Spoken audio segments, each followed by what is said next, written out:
ఈరోజు Anandbagh X roads నుండి Malkajgiri X roads వరకు బంగ్లాదేశ్ హిందువులపై అత్యాచారాలు ఆపాలంటూ మల్కాజ్గిరి ప్రజానీకం స్వచ్ఛందంగా ర్యాలీ నిర్వహించింది। ఈ కార్యక్రమంలో పీహెచ్పీ జాతీయ అధికార ప్రతినిధి రావినూతల సిస్టర్, మల్కాజ్గిరి కార్పొరేటర్ శ్రవణ్, సునీత రాజ్యలక్ష్మి, గీతామూర్తి, దేవదాస్, ఉడతా నవీన్, కారణం గోపి, చారి, చంద్రశేఖర్ యాదవ్, నాగరాజ్ మరియు పెద్ద ఎత్తున ప్రజలు పాల్గొన్నారు।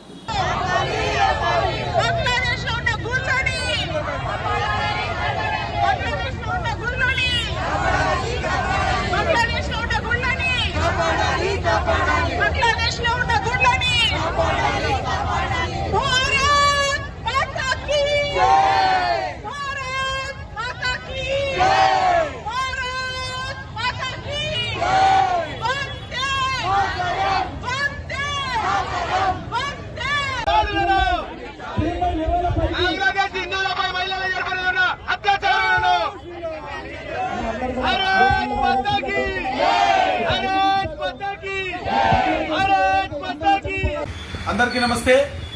నేను మీ శ్రవణ్, మల్కాజ్గిరి కార్పొరేటర్। మిత్రులారా, ఈరోజు ప్రపంచ వ్యాప్తంగా ఉన్నటువంటి అనేక దేశాల్లో హిందువులు మైనారిటీలుగా మారిపోయారు।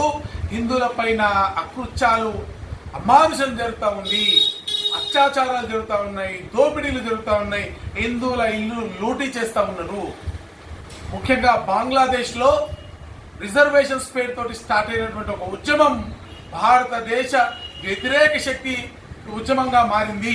కేవలం బంగ్లా ప్రధానికి భారతదేశం ఆశ్రయం ఇచ్చినటువంటి ఒకే ఒక కారణంతో హిందూ సమాజం పైన ముష్కరులు ముప్పెట దాటి చేసి వాళ్ళ ఆస్తుల్ని, ప్రాణాలని దోచుకుంటా ఉన్నారు।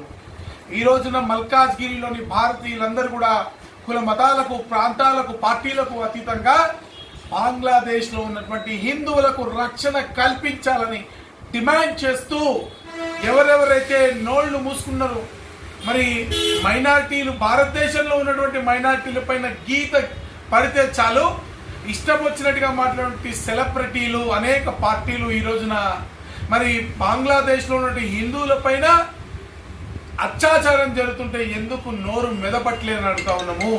ఈరోజు అనేక దేశాలు ఎవరైతే హ్యూమన్ రైట్స్ గురించి మాట్లాడుతుంటారో, హ్యూమన్ రైట్స్ గురించి మాట్లాడుతున్నటువంటి అనేక దేశాలు ఈరోజు బంగ్లాదేశ్లో ఇంత ఘోరం జరుగుతుంది, ఒక జెనోసైడ్, ఒక ఊచ కోత జరుగుతుంటే ఎందుకు నోళ్లు మూసుకున్నారని మేము అడుగుతున్నాము। ఈరోజు భారతదేశ ప్రభుత్వాన్ని కాదు, ప్రపంచంలో ఉన్నటువంటి అనేక ప్రభుత్వాలను భారతదేశ ప్రభుత్వం స్పందించింది, విద్యార్థులకు ఎంబసీకి తరలించింది, అనేక కార్యక్రమాలు చేస్తూ ఉంది, చర్చలు జరుపుతూ ఉంది। కానీ దీనికి ప్రపంచ దేశాల మద్దతు అవసరం, యునైటెడ్ నేషన్ లాంటి సంస్థల మద్దతు అవసరము। వీళ్ళందరూ కూడా కలిసికట్టుగా భారత ప్రభుత్వంతో పాటు నడిచి బంగ్లాదేశ్లో ఉన్నటువంటి హిందువులకు రక్షణ కల్పించకపోతే హిందూ సమాజం ఉవ్వెత్తున ఉద్యమిస్తుంది। మరి హిందువులు ఉద్యమిస్తే గతంలో చూసారు ఏ విధంగా జరుగుతుందో, మరి భవిష్యత్తులో కూడా హిందువులు ఉద్యమిస్తే ఏ విధంగా బంగ్లాదేశ్ భవితవ్యం ఉంటుందో, మరి భారతదేశంలో ఉన్న రోహింగ్యాల పరిస్థితి ఏ విధంగా ఉంటుందో ఒక్కసారి ఊహించుకోండి హెచ్చరిస్తూ భారత్ మాతాకి జై।